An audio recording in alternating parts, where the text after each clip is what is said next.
आ जाओ बच्चों, अपना अमलगमेशन का क्वेश्चन नंबर 6 चल रहा था। लास्ट लेक्चर में आपको अगर याद आ रहा है तो हमने पीसी कैलकुलेट किया था, सेलिंग कंपनी की बुक्स क्लोज किया था, नेसेसरी लेजर्स प्रिपेयर करके, और उसके बाद आप लोगों को मैंने बोला था कि परचेसिंग कंपनी के बुक्स में, ट्रांसफरी कंपनी के बुक में हम लोगों को जर्नल एंट्रीज पास करना है, right.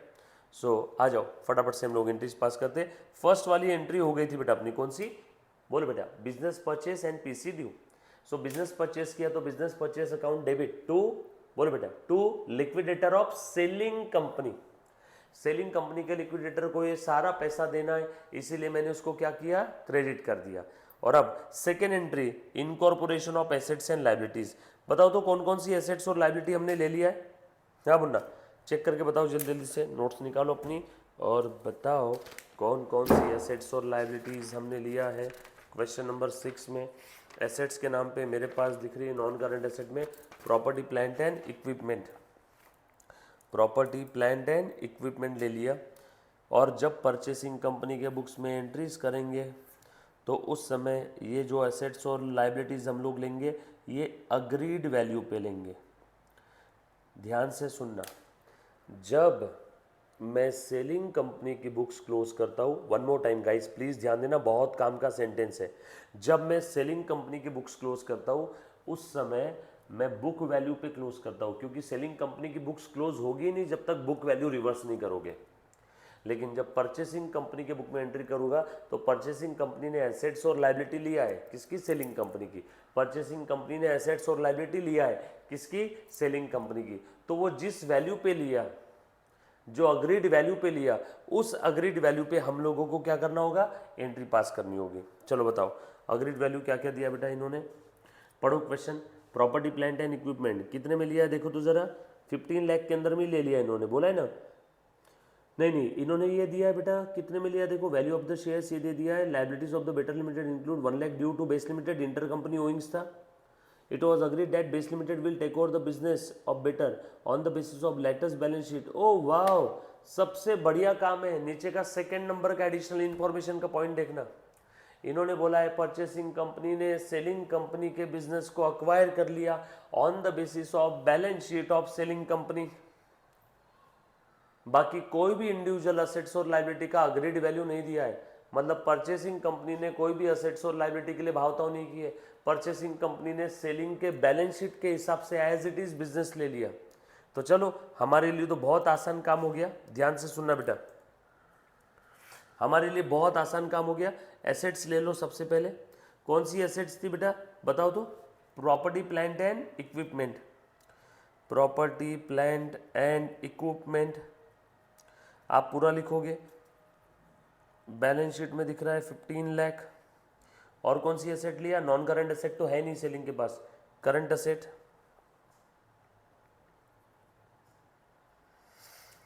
Account will be debited. Current asset कितने की है? 5 लाख की।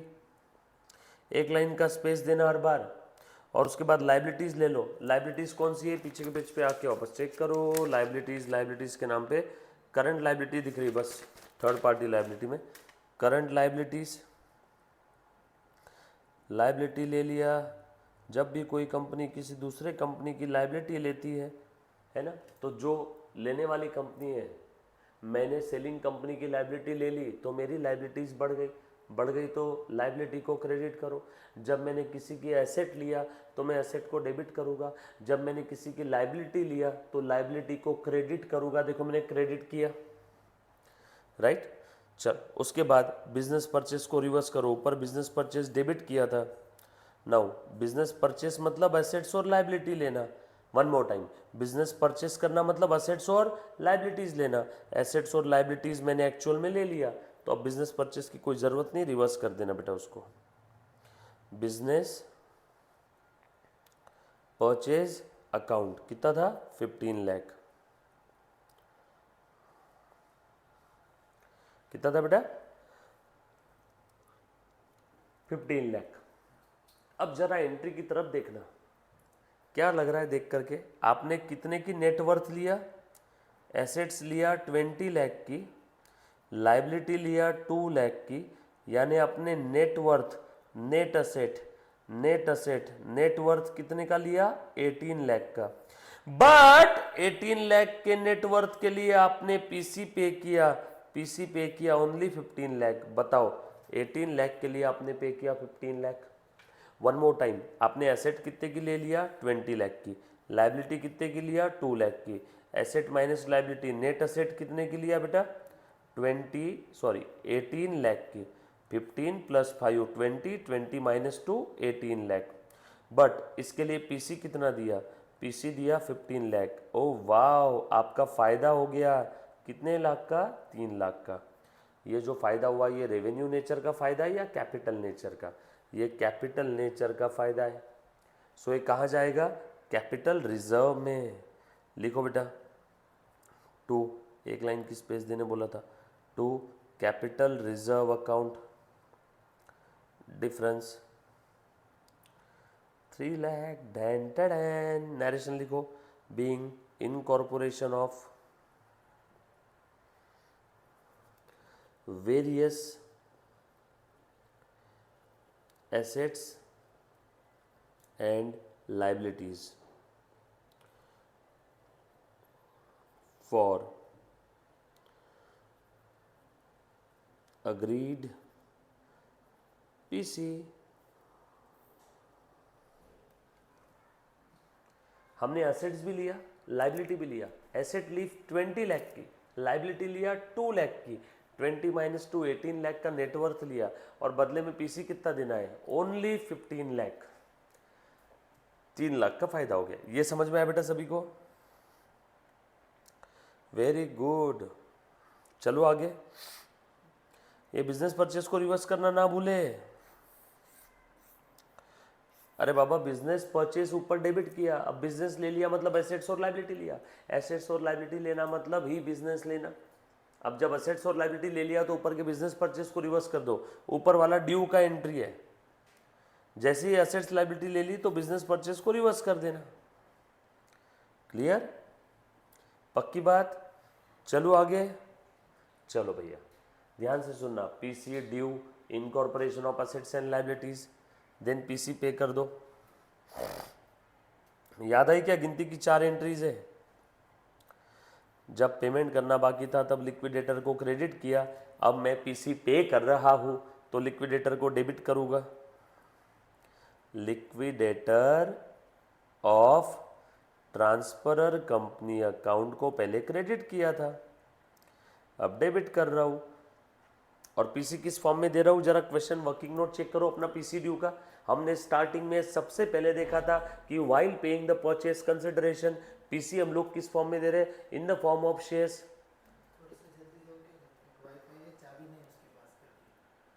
तो बाहर ही खड़ी है क्या अभी तक? वो किराना दुकान वाला कुछ भी नहीं हुआ नहीं? जा जा, तुरंत तुरंत निकल जा, तुरंत। वो एक के से फोन पे बात कर लेना, हेडफोन पे, तुरंत निकल। डन, आ जाओ बेटा। सो लिक्विडेटर को जब देना बाकी था तब मैंने क्रेडिट किया था, अब मैं दे रहा हूं तो लिक्विडेटर को डेबिट कर रहा हूं। और वर्किंग नोट 1 चेक करके बताओ बेटा मुझे कैसे कैसे पेमेंट किया। चलो बताओ, चेक किया मुन्ना? ये देखो, ये आपके पास वर्किंग नोट 1 लिखा है। पीसी कैसे कैसे दिया बेटा हमने? In the form of shares of transferee, shares issue किए थे। 10 लाख रुपीज फेस वैल्यू थी, 5 लाख का प्रीमियम था, टोटल 15 लाख रुपीज के शेयर्स इशू किए। तो लिख दूं क्या मैं? जब कभी भी कोई कंपनी शेयर इशू करती है तो वो लिखेगी to equity share capital account, कितना? 10 लाख रुपी। बोलो बेटा कितने शेयर्स इशू किए हमने? 10,000 शेयर्स एट द रेट ₹100, ये फेस वैल्यू है। और to securities premium, shares premium पे इशू किए। सर आपको कैसे समझा? अरे बोला तो है 150 प्राइस है। ट्रांसफरी कंपनी के, परचेसिंग कंपनी के एक शेयर का प्राइस 150, ऐसा क्वेश्चन में बोला है, और फेस वैल्यू 100 है। और for the purpose of amalgamation कितना कंसिडर करना है? 150 इंट्रिंसिक वैल्यू, फेयर वैल्यू। सो ऊपर का 50 क्या है? प्रीमियम। सो 10,000 इंटू ₹50, यानी 5 लाख क्या है? Securities premium. नरेशन लिखो, PC discharge by issuing 10,000 shares of transferee और our company at a premium of ₹50 per share, at a premium of ₹50 पर शेयर। ये बात समझ में आई क्या? सबसे पहली एंट्री बिजनेस परचेज की, दूसरी incorporation of assets and liability, तीसरी पीसी डिस्चार्ज की। ये चेंज नहीं होगा, ये एंट्री आने ही वाली है। सिंपल फॉर्मेट बेस्ड टॉपिक है पूरा। चलो आगे, डन, पक्की बात। उसके बाद रियलाइजेशन एक्सपेंसेस की एंट्री है क्या, चेक करो कोई। फोर्थ एंट्री, अगर transferee company realisation expenses bear कर रही है तो क्या लिखेगी? गुडविल और capital reserve account debit, goodwill और reserve account debit to bank. But यहाँ पे रियलाइजेशन एक्सपेंसेस के बारे में कुछ बोला है क्या, चेक करो। ट्रांसफरी कंपनी बेयर कर रही है क्या रियलाइजेशन एक्सपेंस, चेक कर मुन्ना। रियलाइजेशन एक्सपेंस के बारे में क्या बोला है, समझा? एक बच्ची ने बोला सर ₹50। अरे बेटा 150 रुपये का शेयर है। देखो तो ये क्वेश्चन में दिया है ना, एक शेयर का वैल्यू कितना अज्यूम करना है ट्रांसफरी के, 150 for the purpose of amalgamation. But उस एक शेयर की फेस वैल्यू कितनी है बेटा, 100। 150 इशू प्राइस अज्यूम करना है, 100 फेस वैल्यू है, मतलब प्रीमियम पे इशू किया। कल हमने वर्किंग नोट 1 में निकाला था ना, ये देखो, ये देखो बेटा, केतु आया क्या? वेरी गुड बेटा। आज ध्यान से सुनना। अब यहाँ पे रियलाइजेशन एक्सपेंसेस के बारे में कुछ भी नहीं बोला है, क्लियर? और कोई ऐसी एडजस्टमेंट जो भी ये चाहते हैं, अब अपना फॉर्मेट बेस्ड सारी चीज़ें हो गई। और कोई ऐसी एडजस्टमेंट है, चेक करो बेटा। अब देखो मैं नीचे की इन्फॉर्मेशन पढ़ रहा हूँ, कोई चीज़ छूटनी नहीं चाहिए। Better limited issued bonus share, bonus share का तो हमने देख लिया था, बोनस शेयर को कंसिडर कर लिया था पीसी निकालते समय। It was agreed that Base Limited take over the business, ये भी हो गया। The value of the shares in Base Limited consider to be 150 और सामने वाली कंपनी का 100, सेलिंग कंपनी का, ये भी हो गया। Liabilities, most important point, point number 4, liabilities of the Better Limited include 1 lakh due to the best. मतलब आपस में पेएबल और रिसेबल है इनका 1 लाख रुपए का। अब तुम बताओ, ये कंपनी को इस कंपनी को देना था, इस कंपनी को लेना था, इस कंपनी को देना था। अब किसका भी पेएबल हो, किसका भी रिसीवेबल हो, दिमाग नहीं लगाना। अब ये दोनों कंपनी एक ही हो गई है, अब ये दोनों कंपनी एक ही हो गई है। जब दोनों कंपनी एक ही हो गई तो काहे का रिसीवेबल और काहे का पेएबल, पेएबल और रिसीवेबल दोनों कैंसल। सो पेएबल भी कैंसिल करो, पेएबल लाइबिलिटी है, लाइबिलिटी का क्रेडिट बैलेंस है, क्रेडिट बैलेंस को कैंसिल करना है, डेबिट करो। सो ट्रेड पेएबल अकाउंट, ये कैंसलेशन जरूरी है बेटा, 1 लाख। ट्रेड रिसीवेबल भी कैंसिल करो, आपस में जो लेना देना था, अब ये दोनों एक ही कंपनी हो गई है तो ये भी कितना है, 1 लाख, राइट? बरोबर। इसे बोलेंगे cancellation of inter company owings, being cancellation of intercompany owings। उसके बाद आगे और पढ़ता हूँ, liabilities of Better included 1 lakh, 4th point पढ़ रहा हूँ, due to the best for the purchase from it on which Base Limited, selling company ने कितना प्रॉफिट अर्न किया था, मतलब ये ट्रांसफरी कंपनी ने ट्रांसफरर को माल बेचा और उसके ऊपर कितना प्रॉफिट अर्न किया था, 25% ऑन कॉस्ट। आगे लिखा है goods of ₹50,000 out of the set purchase still remain in the stock on the date of above balance sheet. तो अब ये ध्यान से सुनना, ये बेस्ट ने माल बेचा बेटर को, गुड्स सोल्ड, कितने का माल बेचा बेटा, 1 लाख का। इसके पास वो माल आ गया 1 लाख का, इसमें से इसने हाफ गुड्स सोल्ड, सेल कर दिया 50,000 का। अभी भी इसके पास बैलेंस स्टॉक कितना पड़ा है on the date of amalgamation, 50,000। ए मुन्ना, राजेश खन्ना ध्यान दो, ए बेटा प्लीज ध्यान दे दे। प्लीज सब लोग ध्यान देना बेटा। बेस्ट लिमिटेड ने बेटर को माल बेचा था 1 लाख का, और जो बेटर कंपनी जिसने माल खरीदा उसने उस माल में से आधा माल सेल कर दिया, ऐसा लिखा है एडजस्टमेंट में, और बचा हुआ आधा माल अभी भी बेटर के पास पड़ा है 50,000, बरोबर है। अब तुम बताओ, ये अमलगमेशन के दिन बेटर के बैलेंस शीट के असेट में, बेटर के बैलेंस शीट के असेट में, बेटर के बैलेंस शीट के असेट में, बेटर के बैलेंस शीट के असेट में 50,000 का ऐसा स्टॉक पड़ा है जो बेस्ट से लिया है, और अब ये दोनों कंपनी का अमलगमेशन हो रहा है। अभी अमलगमेशन होगा तो कहीं ना कहीं ये बेटर के बैलेंस शीट के असेट में जो स्टॉक पड़ा है ये भी आ जाएगा क्या अमलगमेशन में? अब तुम बताओ, ये जो स्टॉक है इसके अंदर में प्रॉफिट हमने लास्ट लेक्चर में निकाला था, कितना है? 25,000, 25% ऑन कॉस्ट, यानी सेलिंग प्राइस पे कितना हो गया? 20%, बराबर है। और इसकी कॉस्ट प्राइस कितनी थी? 40,000। कॉस्ट किसके लिए? For best. और प्रॉफिट अर्न किया क्या बेस्ट ने इसके ऊपर? और बेस्ट ने कितने में बेचा था? 50,000 में। 1 लाख का टोटल माल था, आधा तो सेल कर दिया, बराबर है ना। बेटर ने जो 1 लाख का माल परचेस किया था उसमें से बेटर ने आधा माल सेल कर दिया, मतलब वो प्रॉफिट तो रियलाइज हो गया। सो अनरियलाइज्ड प्रॉफिट कितना है जो अभी भी स्टॉक में पड़ा है बेटर के, और बेटर के स्टॉक में 50,000 का माल पड़ा है, और अब बेटर और बेस्ट दोनों का मिलन हो रहा है, तो ये जो स्टॉक है 50,000 का ये भी आ जाएगा क्या बेस्ट के बैलेंस शीट में। अब ये दोनों कंपनी जब एक ही हो गई मतलब वो 50,000 का स्टॉक भी आ गया। अब तुम बताओ कैसी पिक्चर दिख रही है? हमने अपने आप को 50,000 का माल 10,000 का प्रॉफिट लगा के बेचा, तो ये अनरियलाइज प्रॉफिट को हमें रिमूव करना होगा, यस और नो? तो मैं रिमूव कर रहा हूं, उसके लिए एक एंट्री पास करना है, उसके लिए एक सिंपल सी एंट्री पास करना है बेटा। मेरा रिजर्व कम हो जाएगा, तो देखो मैं कम कर रहा हूं, capital reserve account will be debited to stock account, to stock. Stock कहाँ पे? करंट असेट में, तो टू करंट असेट भी आप लिख सकते हो, 10,000 10,000। नरेशन लिखो, removal of unrealised profit on stock which is included in the balance sheet of better, and due to amalgamation such stock now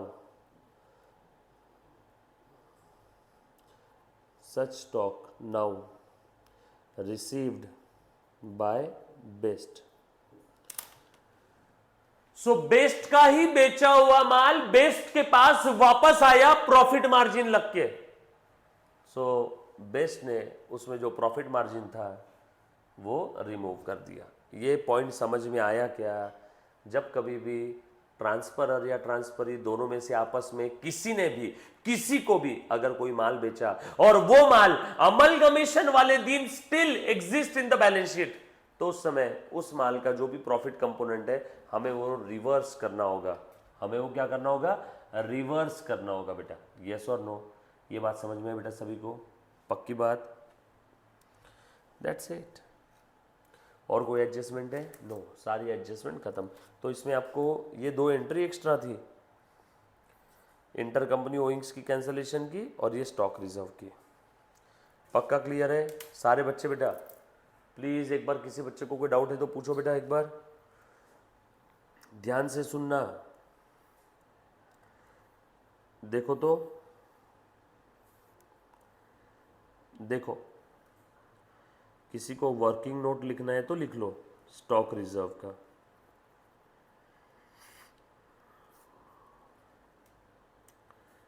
best sold goods to Better, ऐसा लिख लेना।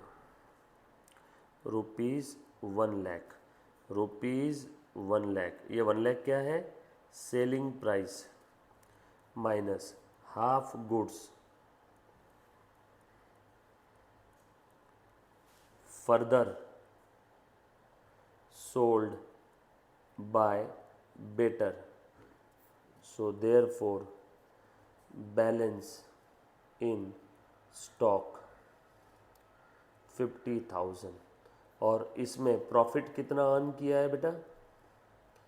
50,000 divided by 125 into 25, बरोबर। Therefore cost पे दिखाना होगा हमें माल 40,000 पे, लेकिन माल तो दिख रहा है 50,000 पे, सो 10,000 से कम करना है। सो ये है बेटा आपका स्टॉक रिजर्व का एडजस्टमेंट, ये है आपका अनरियलाइज्ड प्रॉफिट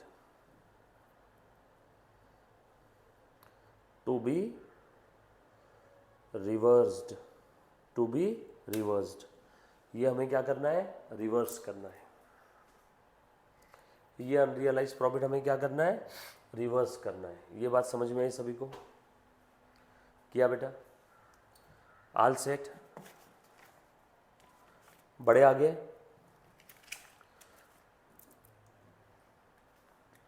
अब हमें इन्होंने बनाने बोला है बेटा बैलेंस शीट।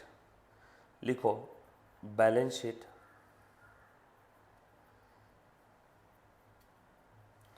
एक मिनट, ओके एक मिनट। ये देखो लास्ट लेक्चर में हमने निकाला था ना, यहाँ पे मैं रफ वर्किंग हटा देता हूँ ताकि हमें बैलेंस शीट के लिए जगह मिल जाए।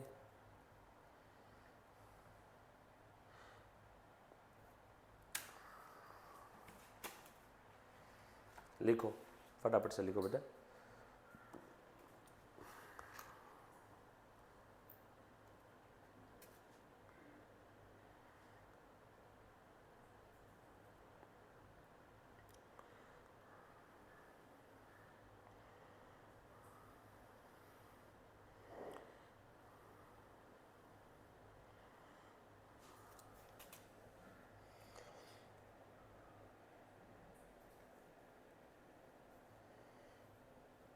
डन?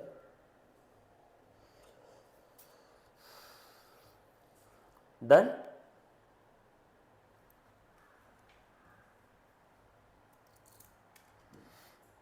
ओके चलो बैलेंस शीट बना रहे हैं बेटा। ये वर्किंग नोट सभी ने लिख लिया होगा, राइट? मैं स्टॉक रिजर्व की वर्किंग नोट मिटा रहा हूँ। अब ध्यान से सुनना, किसकी बैलेंस शीट बनाना है ये सवाल है। सवाल किसकी बैलेंस शीट बनाना है? परचेसिंग कंपनी की। परचेसिंग कंपनी के जीवन में पुरानी बैलेंस शीट के बाद क्या क्या हुआ? पुरानी बैलेंस शीट के बाद परचेसिंग कंपनी के जीवन में ये 1 2 3 4 और ये 5, ये 5 ट्रांजेक्शन हुए बस।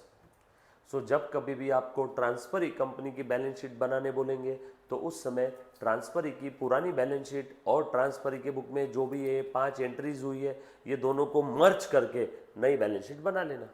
ट्रांसफरी की पुरानी वाली बैलेंस शीट टैली है, राइट? चेक कर लो क्वेश्चन में। पुरानी balance sheet, old balance sheet of the transferee company given in the question which is tally. और उसके बाद ट्रांसफरी के जीवन में ये 5 एंट्रीज हुई है, ये भी देख लो टैली है, ये भी देख लो टैली है, ये भी देख लो टैली है। तो ओल्ड बैलेंस शीट टैली, ये 5 एंट्रीज टैली, टैली में टैली मिलाएंगे तो नई बैलेंस शीट भी टैली। ये बात समझ में आई सभी को? देखो मैं पुरानी बैलेंस शीट में एंट्रीज ऐड कर रहा हूँ। क्वेश्चन की पुरानी बैलेंस शीट देखना, ट्रांसफरी की। अब गलती से भी बेटर की बैलेंस शीट मत देखना। अब हमें किसकी बैलेंस शीट देखना है बेटा? अब हमें किसकी बैलेंस शीट देखना है? बेस्ट की। अब हमें किसकी बैलेंस शीट देखना है? बेस्ट की, बराबर है? सब लोग देखो बेटा एक बार क्वेश्चन के अंदर में फटाफट से ध्यान देना। सबसे पहले शेयर होल्डर्स फंड कितना है? 20। उसके बाद share capital, share holders fund ये ना 20, ऐसा एरो बना लेना। रिजर्व सरप्लस कितना है? 10। शेयर कैपिटल है 20। उसके बाद करंट लायबिलिटी है बेटा 20, reserve surplus 10, share capital 20, current liability 20, property plant and equipment और ये इतना। पुरानी वाली बैलेंस शीट टैली है। अब इस पुराने बैलेंस शीट में मैं वो 5 एंट्रीज का इफेक्ट मिलाने जा रहा हूँ। प्लीज़ ध्यान से सुनना बेटा, कैसे करना है ध्यान से देखो। आ जाओ, कहाँ पे बनाऊँ मैं? पुरानी वाली बैलेंस शीट ओपन करके रखो आपके पास। मैं उसमें 5 एंट्रीज का इफेक्ट ऐड कर रहा हूँ। आप है ना, ये 5 एंट्रीज के बाद क्या करोगे? पुरानी अपने 5 एंट्रीज के बाद आप लिखोगे न्यू बैलेंस शीट। आपने जहाँ पे भी ट्रांसफरी के बुक में 5 एंट्रीज लिखी ना, उसके आगे 4-5 पन्नों का आंसर जाएगा, जाने दो, कोई दिक्कत नहीं है। लिखो balance sheet of best limited after amalgamation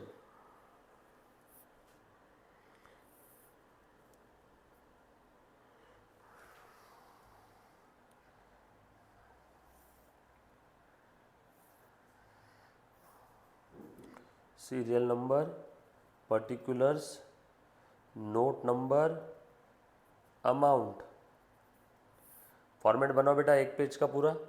balance sheet of the base limited after amalgamation, balance sheet of the base limited after amalgamation. बनाए बेटा, एक पेज का फॉर्मेट बनाना है, बहुत सिंपल है। सबसे पहले लिखो लाइबिलिटी साइड का नाम क्या है, बताओ बेटा। Equity and liabilities. बोल रहे बेटा, इक्विटी एंड लाइबिलिटीज। लाइबिलिटी में सबसे पहले, हाँ, लाइबिलिटी में सबसे पहले क्या लिखेंगे बताओ। शेयर होल्डर्स फंड,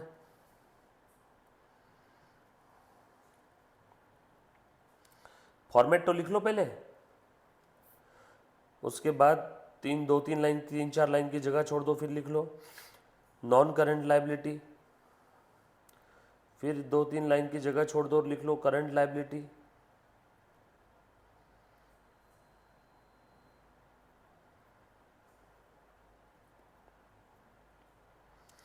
फिर 2-3 लाइन की जगह छोड़ दो, लिख दो टोटल, फिर 1-2 लाइन की जगह छोड़ के लिखो एसेट साइड। लिख रहे मुन्ना, एसेट साइड को यूजेस ऑफ फंड भी बोलते प्यार से। लाइबिलिटी साइड को sources of fund, asset side को uses of fund. Asset side में लिखो नॉन करंट एसेट,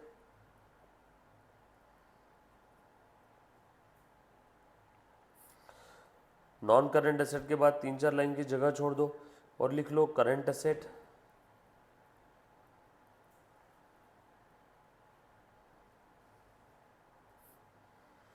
और 2-3 लाइन की जगह छोड़ दो और फिर कर दो टोटल, फिर कर दो टोटल। सिंपल। फॉर्मेट बना लिया बेटे सभी ने? प्लीज सेमी यस और नो, फटाफट से फॉर्मेट बनाओ।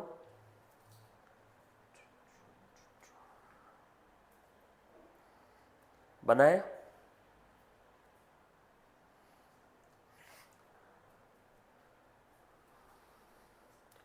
बनाए बेटा? अब बैलेंस शीट बनाना कैसे ये अभी बता रहा हूं।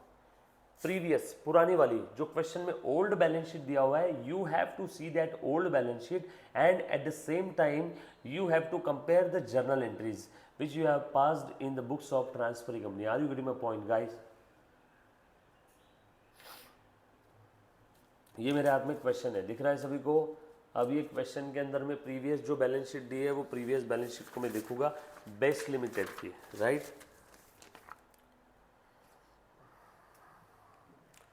बेस्ट लिमिटेड की प्रीवियस बैलेंस शीट को मैं देखूंगा और उसके बाद उस हिसाब से डिसाइड करूंगा कि नई बैलेंस शीट कैसे बनाना है।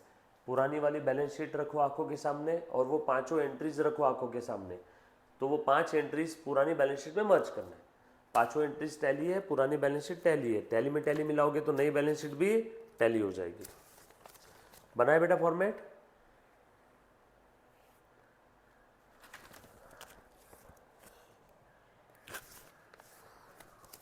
डन?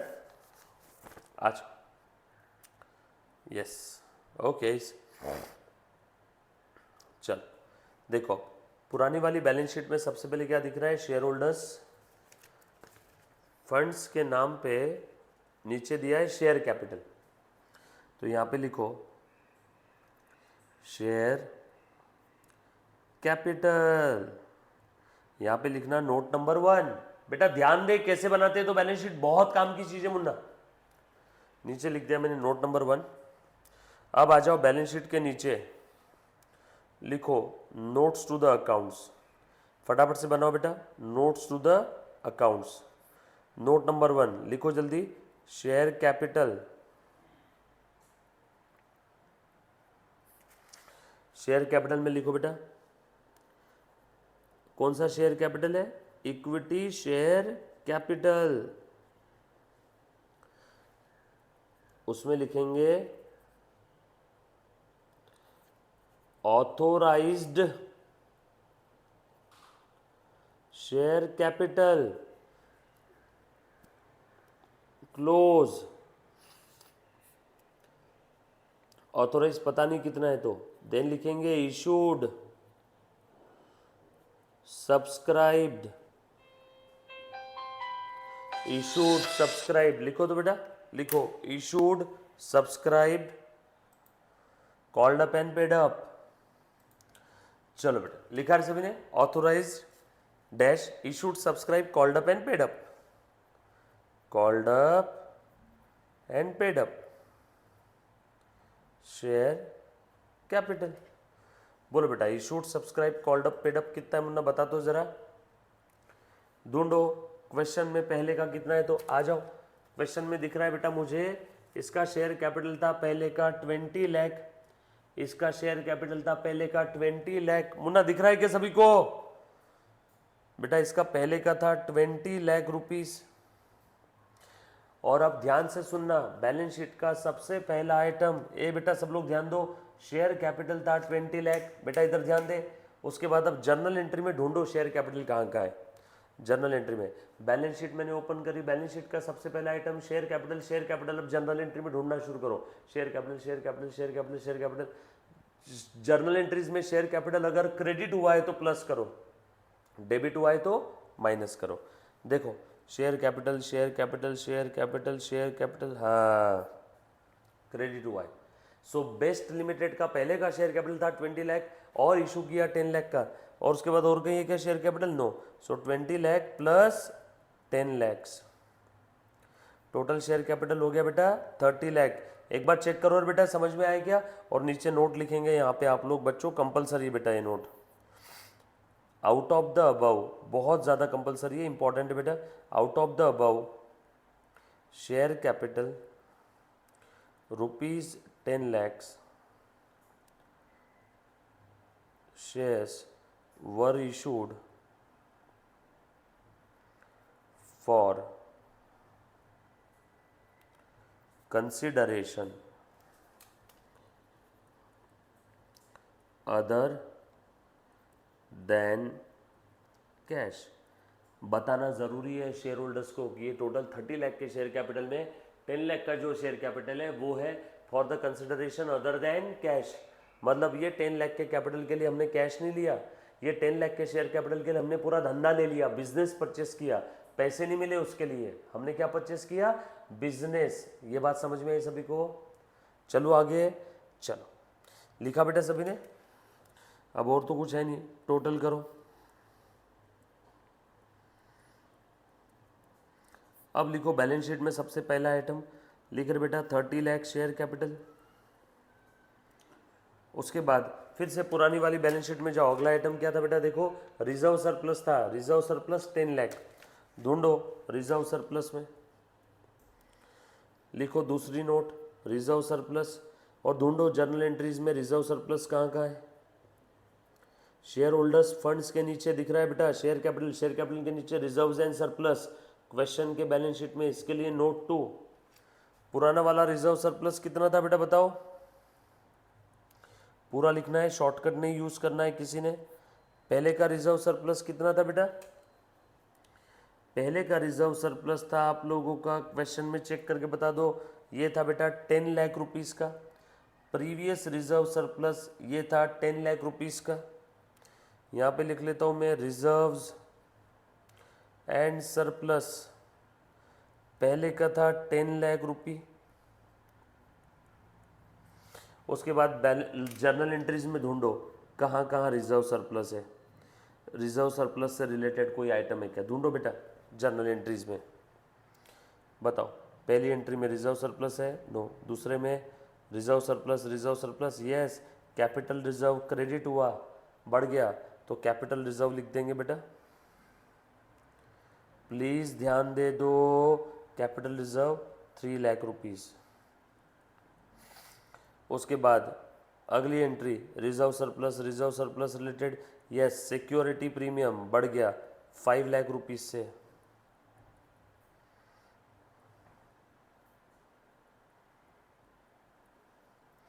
फिर से ढूंढो बेटा आगे की एंट्री, और reserve surplus capital reserve debit हुआ 10,000 से, कैपिटल रिजर्व डेबिट हुआ 10,000 से। सो ऐसा लिख लो 3 लाख माइनस 10,000, तो यहाँ पे लिखना 2,90,000। या फिर आप ऐसे भी कर सकते हो, आपको अगर ये मिटाना नहीं है, आपको अगर ये नहीं करना है कि नहीं सर जैसा पहले था वैसे ही रहने दो, हम लोग अलग से लिखेंगे कैपिटल रिजर्व डेबिट 10,000 माइनस, या फिर ये सेम कैपिटल रिजर्व जो डेबिट हुआ है ना, ये आप यहाँ पे भी लिख सकते हो, ऊपर में भी ट्रांसफ़र कर सकते हो, यहाँ पे इसके नीचे, ठीक है। बताओ बेटा नेट कितना आ रहा है, यहाँ पे करो प्लस माइनस करो सब। 10 लाख और 3 लाख 13 और 5 18 में से 10 चले गए, 17,90,000 लिख दो रिजर्व सरप्लस बैलेंस शीट में, 17,90,000। फिर उसके बाद बैलेंस शीट में अगला आइटम ढूंढो, रिजर्व सरप्लस हो गया है ना, शेयर कैपिटल हो गया, then current liability. Current liability direct ही हेडिंग है, एक ही आइटम है। पुरानी वाली करंट लाइबिलिटी कितनी थी 20 लाख, ढूंढो जर्नल एंट्रीज में करंट लाइबिलिटी है क्या, यस क्रेडिट हुआ है बेटा 2 लाख से, बढ़ गई करंट लाइबिलिटी मतलब। सो 20 और 2 22 लाख। अगला आइटम ढूंढो बैलेंस शीट में, नॉन करंट असेट के नीचे दिख रहा है प्रॉपर्टी प्लांट एंड इक्विपमेंट, पहले का था 25 लाख। नॉन करंट असेट में property plant and equipment, non current asset में प्रॉपर्टी प्लांट एंड इक्विपमेंट, या फिर डायरेक्टली आप ऐसे भी लिख सकते हो, प्रॉपर्टी प्लांट एंड इक्विपमेंट के लिए सेपरेट नोट्स बनाना है, नोट्स भी बना सकते हो, या यहीं पे लिखना है यहीं लिख लो। 25 लाख पहले का था, और ये देखो जर्नल एंट्री में property plant and equipment debit हुआ, यानी बढ़ गया। कितना हो गया बेटा 25 और 15 40 लाख रुपए, 40 लाख रुपीस। उसके बाद बैलेंस शीट में अगला आइटम बेस लिमिटेड की नॉन करंट इन्वेस्टमेंट 5 लाख। बोलो नॉन करंट इन्वेस्टमेंट कुछ है क्या, सेलिंग कंपनी से लिया क्या हमने, जर्नल एंट्रीज में ढूंढो नॉन करंट इन्वेस्टमेंट है क्या, नो, इसलिए एज इट इज पहले का नॉन करंट इन्वेस्टमेंट लिख दिया। देन करंट असेट है, करंट असेट पहले का कितना था बेस लिमिटेड का 20 लाख, ढूंढो करंट असेट जर्नल एंट्रीज में, यस 5 लाख का और लिया, देखो दूसरी एंट्री में, so plus 5 lakh, so total कितना हो गया 25 लाख। और कहीं है क्या करंट असेट, चेक कर लो, current asset current asset current asset current asset, अच्छा ये देखो ये कम हो गया ना, करंट असेट कम हो गया, ये भी करंट असेट कम हो गया, बरोबर है क्या, करंट असेट कम हो गया ना बेटा दोनों जगह से, करंट असेट कम हुआ 1 लाख से, टू स्टॉक करंट असेट कम हुआ, क्रेडिट हुआ है ना करंट असेट को, रूल याद है ना, करंट असेट क्रेडिट हुआ मतलब करंट असेट कम हुआ, एसेट का डेबिट बैलेंस बढ़ती है तो डेबिट करो, कम हुआ तो क्रेडिट करो। और कहीं है क्या करंट असेट, ढूंढते जाओ, नो। सो 5 लाख, बताओ बेटा करंट असेट बढ़ गया 5 लाख से, फिर उसके बाद करंट असेट कम हुआ 1 लाख से, देन कम हुआ 10,000 से, सो 5 lakh minus 1 lakh 4 lakh, 4 lakh minus 10,000 3,90,000, minus 1 lakh minus 10,000, सो कितना हो गया 23,90,000, ये बराबर है। और कहीं है क्या देख लो जरा, यस बैलेंस शीट पूरी खत्म। अब जर्नल एंट्रीज में जो आइटम अनटिक है वो चेक कर लो, ऐसे आइटम जो कंसिडर नहीं किए अभी तक। बिजनेस परचेस पहले डेबिट हुआ, बाद में बिजनेस परचेस क्रेडिट हुआ, debit credit cancel, wait please आप एग्जाम में कैंसिल मत करना ऐसे, ये बस आपको बताने के लिए। देन लिक्विडेटर पहले क्रेडिट हुआ, बाद में लिक्विडेटर डेबिट हो गया, क्रेडिट डेबिट कैंसल, पेपर में मत कैंसिल करना ऐसे। उसके बाद अंटिक अंटिक अंटिक आइटम ढूंढो, और कौन सा अंटिक है, टिक टिक टिक टिक टिक टिक टिक टिक टिक टिक। हाँ, ट्रेड पेएबल डेबिट हुआ। ट्रेड पेएबल यानी करंट लायबिलिटी कम करो 1 लाख से, करंट लायबिलिटी कम करो 1 लाख से। ये कैसे छूट गया? करंट लायबिलिटी कम करो 1 लाख से, तो यहाँ पे कितना आएगा? 21 लाख। करो बेटा, यहाँ पे 21 लाख करना, येलो मार्क किया है जो मैंने। ट्रेड पेएबल कम हो गया ना, ट्रेड पेएबल कम हो गया। और कहीं है अनटिक? नो। पुरानी बैलेंस शीट टैली, सारी जर्नल एंट्रीज टैली, सारी जर्नल एंट्रीज मैंने कंसिडर कर लिया प्रीवियस बैलेंस शीट में। नई बैलेंस शीट भी टैली करो। Total 30 plus 17 90 plus 21 lakh. बोलो बेटा कितना आया? 68,90,000। और इधर भी 40 45। ये बैलेंस शीट कैसे बनाना है क्लियर हुआ है क्या? लिख लो, और किसी को डाउट है तो पहले एक बार पूछ लो। लिखो बेटा, और किसी बच्चे को कोई डाउट है तो सबसे पहले एक बार पूछो। एकदम सिंपल तरीके से मैंने बैलेंस शीट बनाया है। पुरानी वाली बैलेंस शीट में मैंने सारे जर्नल एंट्रीज के इफेक्ट दे दिए। पुरानी वाली बैलेंस शीट में मैंने सारे ये जर्नल एंट्री के इफेक्ट दिए। जितनी जर्नल एंट्रीज परचेसिंग कंपनी के बुक में आफ्टर अमलगमेशन आई, 5 जर्नल एंट्रीज, ये पांचों जर्नल एंट्रीज टैली। और परचेसिंग यानी बेस लिमिटेड की पुरानी बैलेंस शीट टैली। टैली में टैली मिलाए तो नया बैलेंस शीट भी टैली। कुछ था बेटा इसमें?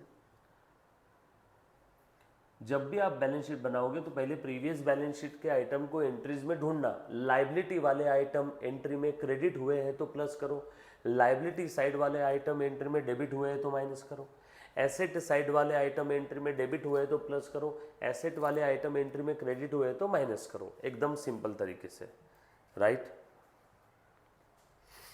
कुछ था उसके अंदर में? सिंपल है बेटा एकदम। चले हम लोग आगे। पक्की बात? All set? ये था आपका बेटा क्वेश्चन नंबर 6।